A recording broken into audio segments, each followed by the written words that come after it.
We acknowledge that Indigenous peoples are the traditional guardians of this land we call Canada, in which we gather here today. We acknowledge the historical oppression of lands, cultures, and the original peoples of this country, and know we have a role to play in the path to decolonization that we share together. We recognize our duty to fight for Indigenous rights to be restored and commit ourselves to the journey of healing. We thank the 630 First Nations, their people and ancestors who have taken care of these lands that we share. Let us take a short pause so everyone can reflect on their own acknowledgement and relationship to the land, and be grateful for the diverse Indigenous peoples whose ancestors have taken care of the land for centuries.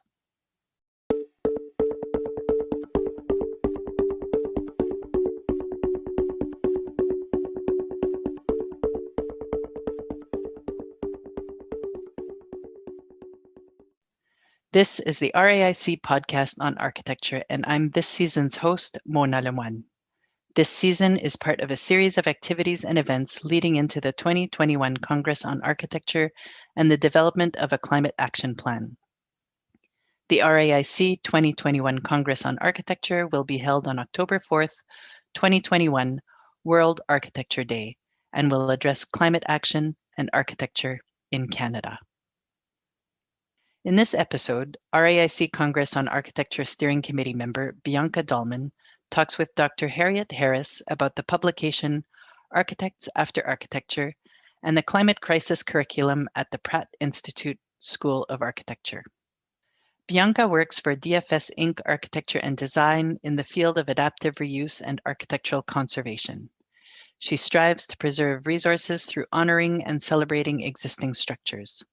Her student design work at the University of Manitoba was recognized in 2019 by Corporate Knights Top 30 Under 30 Sustainability Leaders and the Canada Green Building Council's Students Leading Sustainability Award. This work was guided by Indigenous architect Sean Bailey and Bianca's careful application of listening and empathy. While working for Alberta Infrastructure, she promoted net zero energy and net zero carbon design and performance. My name is Bianca Dahlman, and I have the pleasure of welcoming Dr. Harriet Harris to this episode of the RAIC podcast on architecture. Dr. Harriet Harris is a qualified architect and dean of the Pratt School of Architecture in Brooklyn, New York.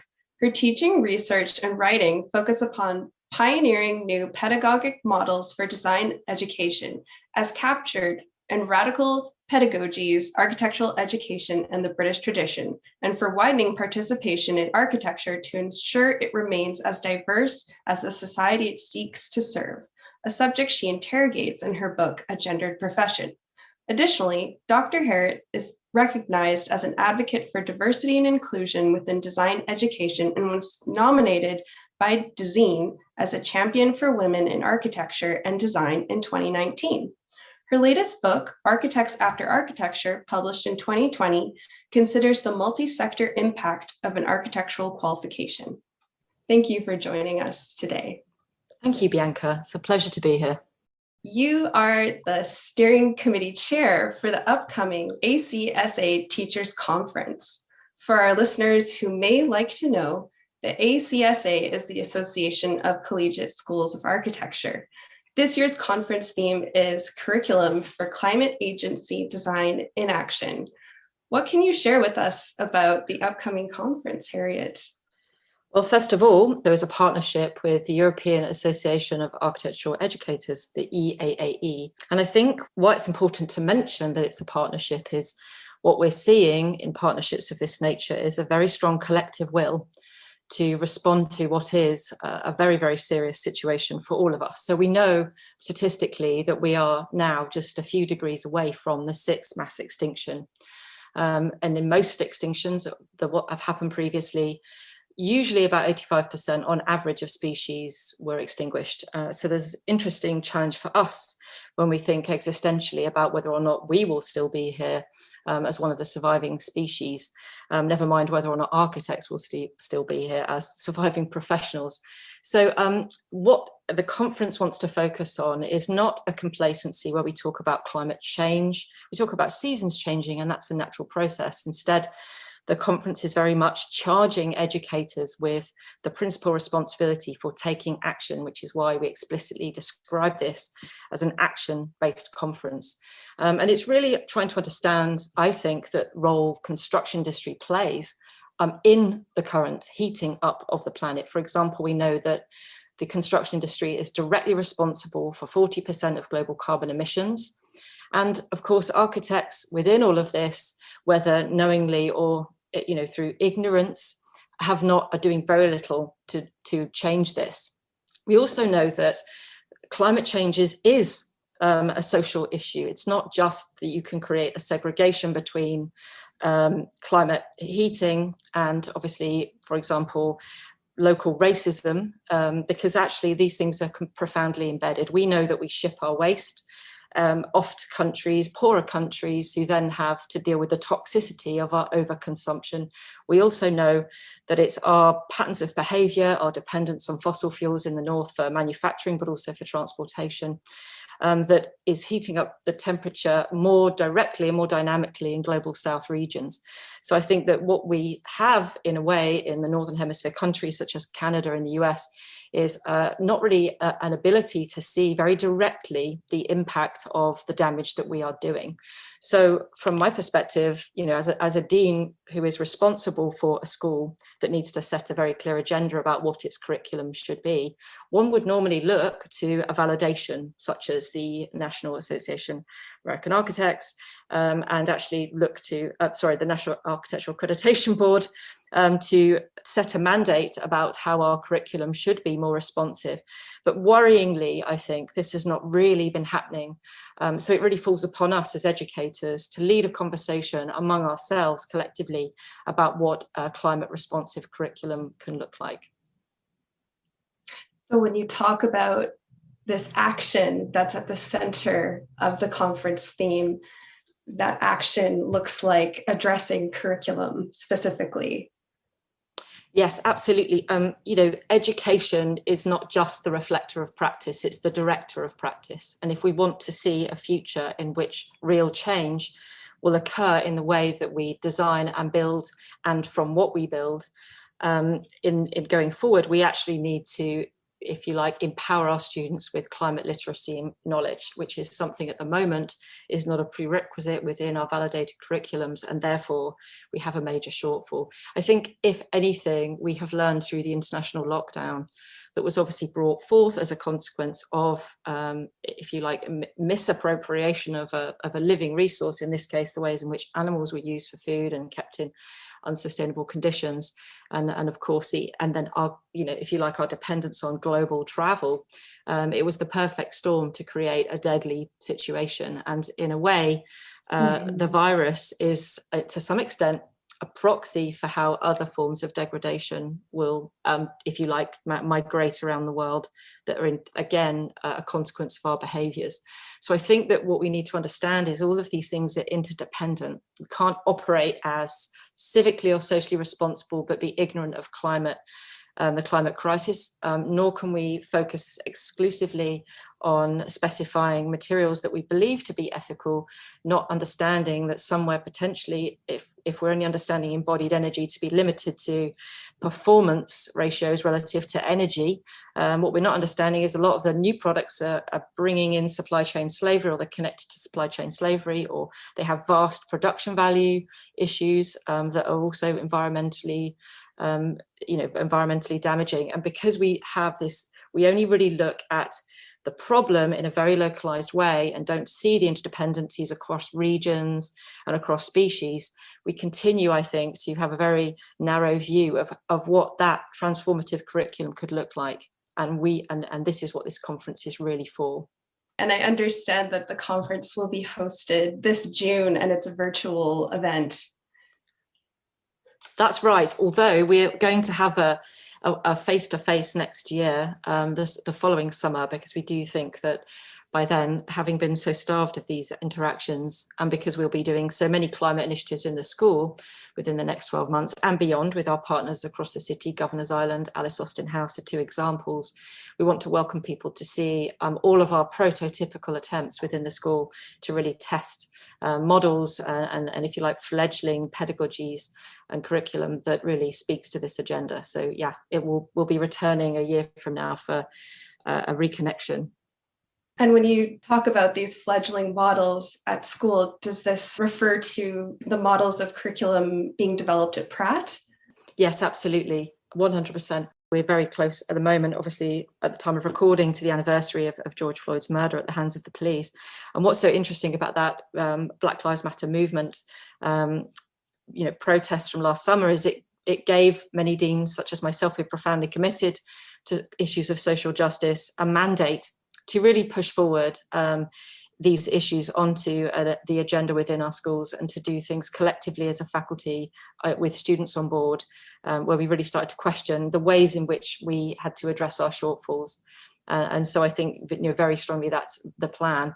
I mean, I think one of the things that is forgotten is that, histories and even thinking a bit about, what is, if you like, what are the main challenges where do you begin when you're trying to, in a way, create a climate responsive and climate just curriculum? And it really is entirely codependent on the decolonization movement and what many schools are claiming that they are seeking to do, that we can't segregate these things. One of the challenges we have, of course, is that architecture has been historically complicit in serving the needs of the elite. And we see that very often in cities in terms of who has access to what kind of housing, for example, what kind of the spaces of healthcare, the spaces of housing, the spaces of work, and the qualities of those environments. And of course, historically, architects have been complicit in designing, systems of apartheid, systems of separation, not just in terms of economic separation across communities, but also quite directly in apartheid systems such as South Africa, and of course in Europe during the Holocaust, being active agents in creating systems of, destruction. So I think that, we have, let's just say we carry with us the responsibility historically to rethink what we stand for and to really question our ethics. It's interesting, if you look at validation criteria, again, you go back and you do a kind of treasure hunt for the term ethics, and you do a treasure hunt for the term climate, you will struggle. And I think that's one of the concerns I've often had, that we have to, as schools, generate our own mandate, because it's not forthcoming in the prescriptions we are normally obliged to follow in order to be registered and recognised. We need to take a leadership role in decolonizing the practice and decolonizing the institutions, which include the universities. And it's great to see Pratt take a leadership role and the ACSA take a leadership role here, instead of waiting around asking for permission. As we heard in episode 1 of this season, Seth Klein emphasized the need to change our mindset. And this is echoed as a theme in the ACSA conference programming, where a change of mindset from design wants to design needs is promoted. Could you explain, Harriet, what is meant by this distinction between wants and needs? Well, I think it's interesting as a question, because I think that there's a subjectivity around wanting something and needing something. I mean, I think there's a distinction, I would prefer a term almost, which is about desire and maybe need, because I think that actually many of us, of course, have aspirations, and what we have been, if you like, conditioned to believe are the hallmarks of success in life, to have a certain quality of housing, to have certain objects, and so on. And we are all conditioned to pursuing these artifacts of self-assurance and external acknowledgement that we have in some way succeeded professionally, personally, or whatever. And I find it interesting that, this obsession we have with growth and expansion, and these symbols of affluence and success have now become a really core preoccupation of where architecture's service is situated. And I think that one of the challenges that architecture has is really understanding itself as far more of an agency initiative than, in a way, an artifact initiative. In other words, it needs to start understanding the ways it can operate to support people who have needs to address acute need, and less about meeting wants or desires. It also needs to step back from, I think, aligning itself with questionable political, social and ecological activities and behaviours. It also needs to understand that, and this is a big problem for schools in my view, that as we continue to define architecture just as a building and not necessarily as a system of thinking or a strategy for community engagement. So if we think about architecture for a moment as in terms of what it stands for educationally, architecture is the love child of multiple epistemologies, knowledge frameworks, and of course, if you like, the cousin of a complex intermarital family of disciplines. So in many ways, it's actually not really a discipline at all. It's much more like a practice, as many theorists have said, because it's actually just this hybrid refrigerator cake of lots of different ways of doing and thinking. So for example, it draws on history, social sciences, obviously natural sciences to some extent, materials science, maths, art, etc., etc. So it's the ultimate STEAM dream, as we would call it: science, technology, engineering, art, and mathematics. And in some ways, that hybridity is one, no surprises perhaps, in that we have an identity crisis sometimes about how amazing we think we are, which accounts for so much of our egotisms. But on the other hand, I think we're underutilizing we are like the iceberg industry insofar as we underutilize about 90% of our training if all we do is express that training as a building artifact. When in fact, of course, we could use that three-dimensional problem solving and that epistemological richness to come up with far more strategic, spatially determined solutions that don't involve any kind of materiality at all. And then, of course, one can look to some of the most remarkable architecture practices that are out there. Rotor is one in Belgium, where instead of, and a bit like, and to borrow from their model, we shouldn't be telling students design a new building into a void of blank canvas urbanism. Instead, look at Rotor's model, which is deconstruct a building, then figure out what you're going to do with 2,000 roof tiles and 600 herring-shaped wooden hardwood flooring from the classrooms, whatever it is, and how do you repurpose all that stuff into a new kind of adaptive reuse. So we should start not from saying just here's an empty building, repurpose it, but literally deconstruct it before you construct, make that an obligation. It's kind of like the Karate Kid of architecture in a way, spends ages like not realizing that painting the fence is actually part of his karate expertise training. And in a funny kind of way, adopting that humility within our curriculum may even address some of, I would say, our humility crises within professional practice, not just in relation to our clients, but the design team too. I wonder if this analogy of deconstructing the building and reconstructing it into something new is an analogy we can apply to our practice as a whole, as you say, to shift our mindset from producing a building to producing agency. What role does adaptive reuse play in prioritizing needs over wants? Well, I think that's an excellent question. First of all, I think that adaptive reuse is one strategy. I think there's a lot to be said for actually not doing much adapting at all. In some ways, as you'll recall from the title of the conference, Curriculum for Climate Agency, Design in Action, but then obviously there's a parenthesis around in. And so in other words, one could read it as design in action. So in other words, not actually designing anything, but understanding how do we work with the designs that we've inherited? How do we work with the spatial assets within an urban environment? How do we interpret other forms of use for them? And I think that a lot of that is to do with less about acting at all. It's about, in fact, stepping back and understanding a different way of engaging with the raw materials, the resources we have. And I think that's something we do not teach. We always emphasize some sort of intervention over inaction. And that, if you like, intervention can often be badly considered or inappropriate because that's how we value and look at students' performance. So in other words, our metrics in design studio privilege, as Dana Cuff would say from UCLA, the primacy of the individual, this emphasis on individualization of output within student work. And of course, that's not how anything works in the world. It's insane to think, of course, even if we have large architecture practices that have signature architects, whether it's, the Gearys or the Hadids of this world, they have huge entourages of people doing most of the work.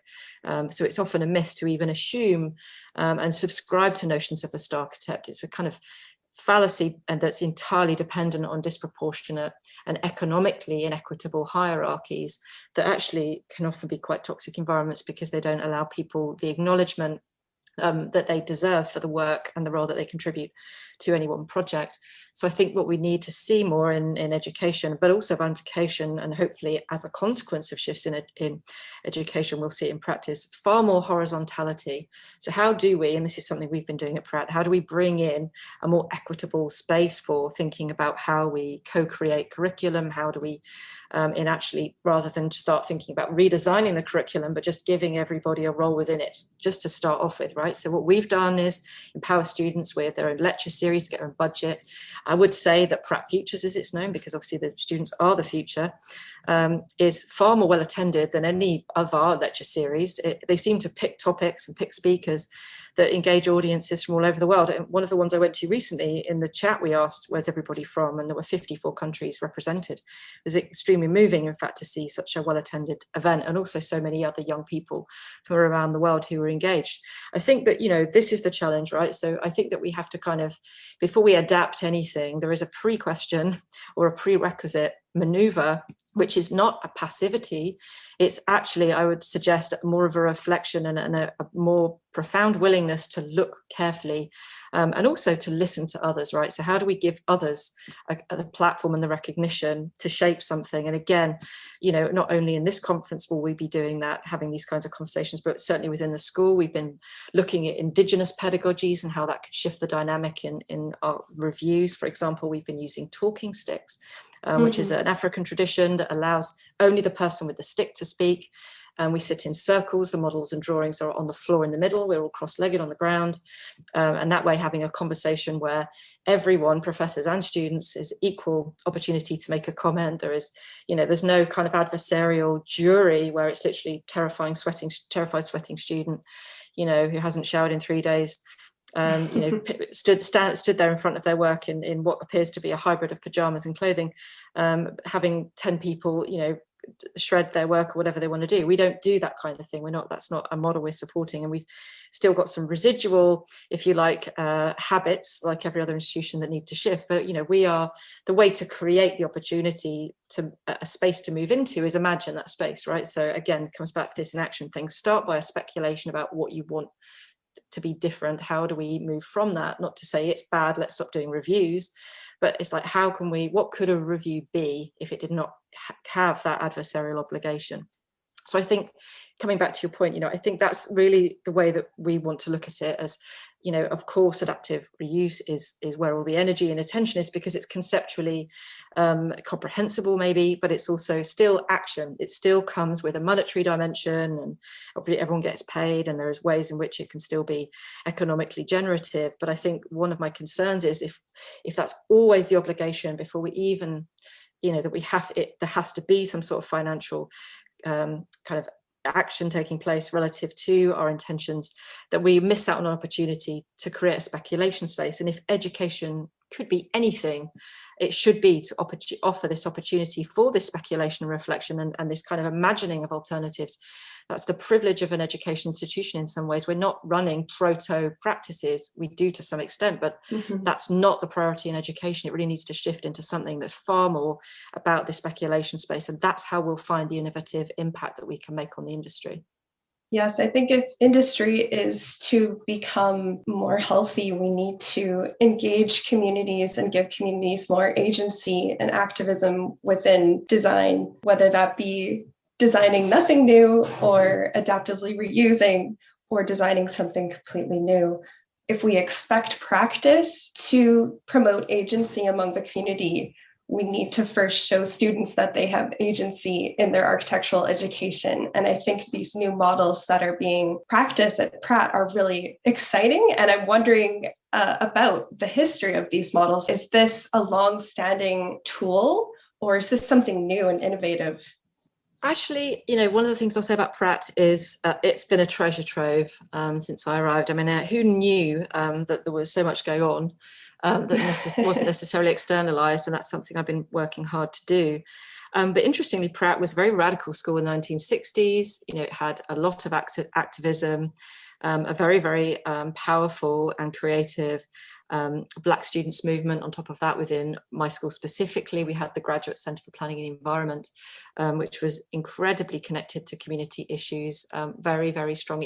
And as a residue of that, we have a governing group, which was really about distribution of leadership within the school, even some, which was set up for several decades ago now, and still has influence and agency over the decisions we make, and is not only supportive to me in terms of a mandate, as well as providing essential institutional memory, but similarly offers an advisory role toward faculty too. And we have an additional student council. We have, and a faculty council as well, which is a more diversely represented group, as well as a diversity, equity, inclusion committee. So it's interesting looking at the ways in which one can, as a dean, come in, redistribute power, in some ways do what most deans would never do, because actually most people who apply to do dean jobs actually want the power, and I've been trying to give it away since I arrived, because it comes back to this idea of redistributing the agency of curriculum development, but also setting the school's agenda. So absolutely within Pratt, this long history of community engagement and activism and climate activism is an enormous residue of ideas, information and precedent that we use to enrich our teaching and to inform us and signpost us now as new challenges and even long established but unchanging challenges continue to present the construction industry with an almost impossible remit. So I understand that there's a building at Pratt that's being refurbished as a teaching tool for climate action among the architecture students. So can you tell us a bit about the refurbishment strategies? Yes, absolutely. And it really ties into this adaptive reuse question, I suppose. So we had a big vision and the budget to cover this vision to have much of the entire institute's facilities upgraded in the next couple of years. As you can imagine, like many institutions, we've had to rethink what we can and can't afford as a consequence of COVID. And so my rather beleaguered but much loved buildings, Higgins Hall, which is, let's just say, got some fairly historical challenges regarding access, but also building performance and so on. It would have otherwise been overlooked because we couldn't afford to refurb it. But rather than see it now as some sort of external problem, the requiring, independent and unaffordable contractors, we're now looking at our own space in a somewhat parasitic way and thinking, how can we literally reconfigure this as part of our curriculum so the students can actually have a role in changing the entire building and its performativity relative to climate action as a task that's embedded within their curriculum. So at the moment we're looking at addressing food poverty both among students and food shortages in the community, of course, in Brooklyn, by activating edges of our sidewalk on the perimeter of our building, by activating facades of roofscape, thinking about honeys and multi-species habitats. So we don't want to be the only species inhabiting the building, although there's always been mice and rats, same as everywhere else in New York, especially when students leave their food out in the classrooms. But for us, it's about how many other indigenous native species can we support through the building. And in some ways, the building's problems start to become its assets. So you might think of it in terms of bats. So there's all these rules that mean once a bat is determined to be living in a structure, then it's protected in some way. That's certainly the case in the UK.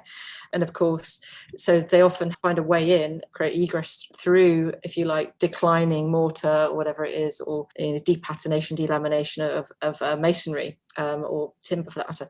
So I think what's interesting, of course, is that this, if you like, decline starts to become a natural habitat. So what things that we would normally identify as being degraded structures, and my view is, as long as they're structurally still functioning, they might look a bit shabby, but then that shabby is basically a penthouse for a bee. And so that's another way of looking at it. Again, it comes back to this notion of perception and framing, and that's stepping back before acting, the inaction question. So obviously we are looking at how we can relate all of this back to our curriculum. We also, by the way, I'm just about to announce that we're going to be launching a brand new Masters in Landscape Architecture program, which is going to be in the graduate school and deeply connected to all of this. Very specifically looking again at issues of how we respond and embed our curriculum within our community. So how do we blur the boundaries between the building and our campus and all of the community needs that we know are out there?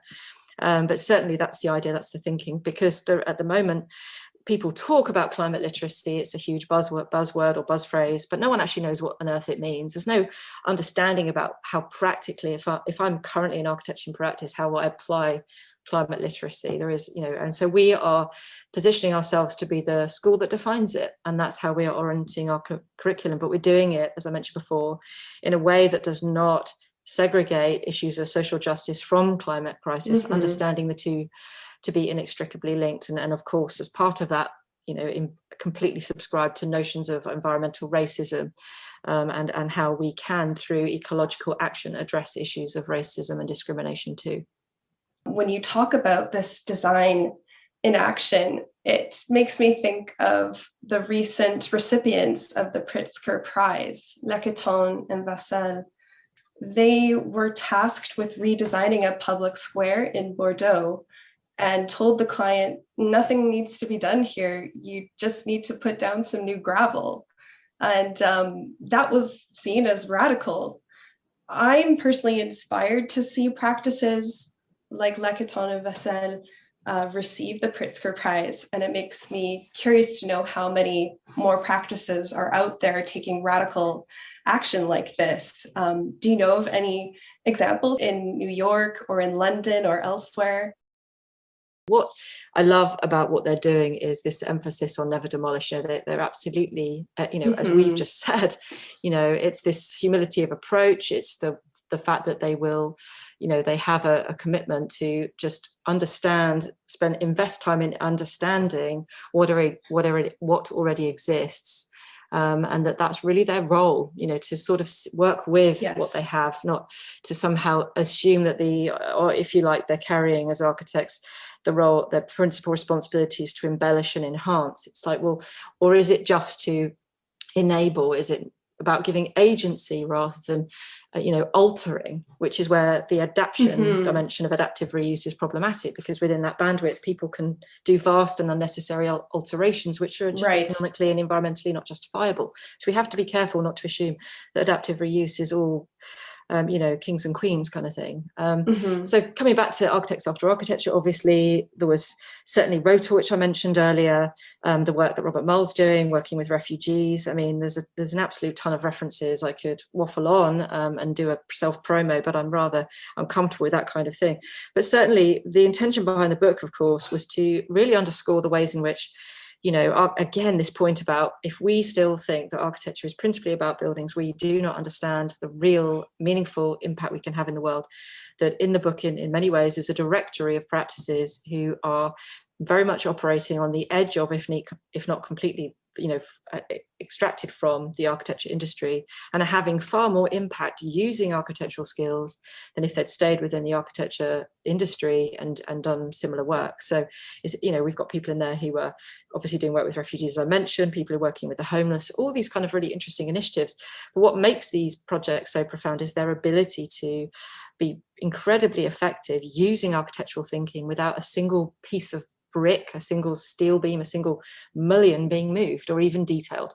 And actually that utilization and that ability to transpose architectural thinking into, again, looking more at the need rather than the desire. What's the real need? Why should we assume that every need has a built solution? That's often the misapprehension of architects.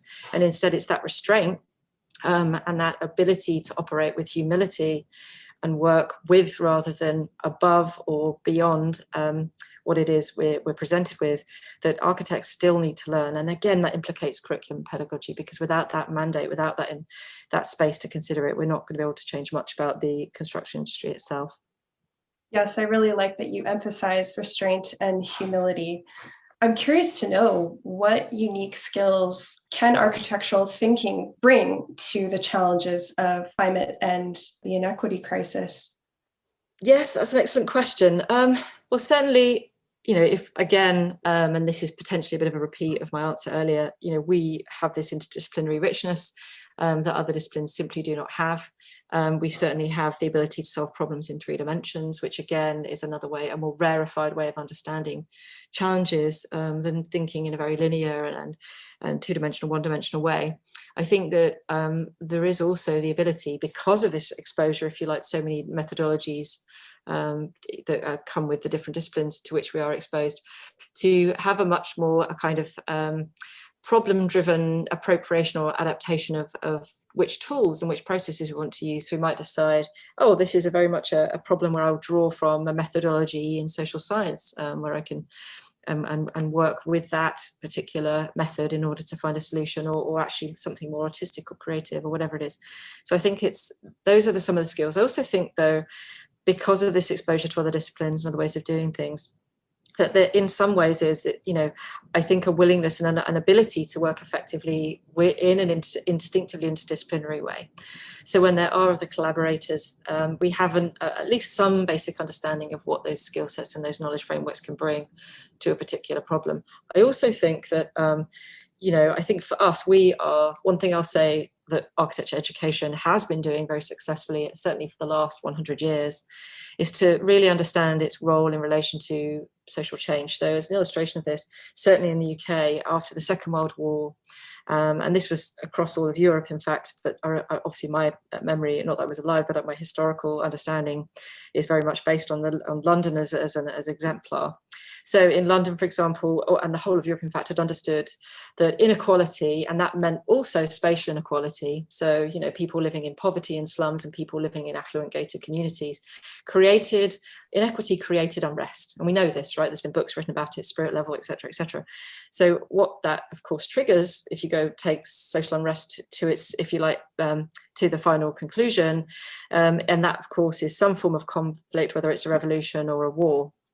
And so what Europe had recognized was that in order to create a stable society where wars became historic and not something to, seasonally enact, was to create a fairer society. So there'll be less reason for things to destabilize enough to generate conflict. So from a kind of British historian perspective, that meant architects suddenly, through what were called local planning offices, and in my case, the Greater London Council, was suddenly, very much part of. They were social. They were social workers. They were employed by local government, and they were given these astonishingly wonderful projects: housing, healthcare, infrastructure.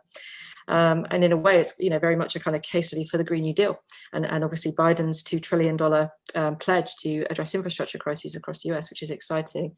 And I think that, that's what happened. Suddenly healthcare was equitable, it was free, but all of these policies needed some form of built environment in which these, if you like, these acts of social equity could take place. Everything from theatres, you look at the Royal Festival Hall in London, and that was designed not with the tradition of a theatre where the audience enter from the front and all the poor people sit at the bottom and all the rich people sit at the top, and the actors at the back, but you could enter from every single side. That there's spaces in there that are tiered and intentionally theatrical to make everybody feel that they are somehow an actor, not just an audience member. So all of that architecture was about democratizing culture, and it was also free, and it remains free to go in, similarly with the galleries and so on, but certainly a lot of social housing at that time. So I think that architecture, has this ability to be profoundly equitable. And so I think that somewhere in our disciplinary and professional memory is an understanding that, of course, through an economy of resources, because obviously there was a lot of post-war poverty. People in Britain were rationed for at least 3 years after the war concluded. There is an ability to address inequality and crises of some sort, and the climate crisis is an inequity crisis in the same way that an economic inequity is a form of crisis. So I think that this is what's so interesting about the ways in which we have the blueprint in our history about how to use these skills in this way. We just kind of have a little bit of, let's just say, collective amnesia about the ways in which we could return to these methods of equity-driven production, and have been really, quite honestly, co-opted too often into far more desires and wants-based production than needs-based production.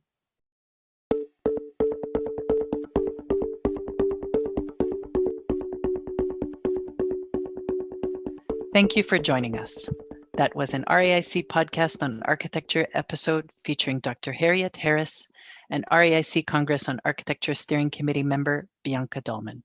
In this episode, Harriet Harris states that the construction industry is directly responsible for 40% of carbon emissions. The 2019 Global Status Report for Buildings and Construction, prepared by the International Energy Agency and coordinated by the United Nations Environment Programme, states, building construction and operations accounted for the largest share of both global final energy use of 36% and energy-related CO2 emissions, 39% in 2018.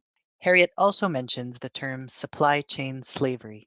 The 2018 Global Slavery Index found that Canada imports approximately $14.6 billion of consumer goods with production supply chains that use modern slavery practices. The federal government is currently working to address this issue. Bill S-216, an act to enact the Modern Slavery Act and to amend the customs tariff, is in its second reading in the Senate of Canada. If passed into law, the bill will require certain entities to publicly report the measures they have taken to prevent and reduce the risk that child labor or forced labor used in their supply chain. The bill will also restrict trade in imports of goods manufactured or produced by child labor and forced labor. We as consumers can become stronger advocates, learning to identify goods originating from areas of risk and asking key questions of companies importing these goods into Canada. The third episode of the RAIC podcast on architecture will be released on June 29th. Wanda de la Costa, director and founder of the Indigenous Design Collaborative, will be joining me to discuss the role of Indigenous leadership and pedagogy in climate action.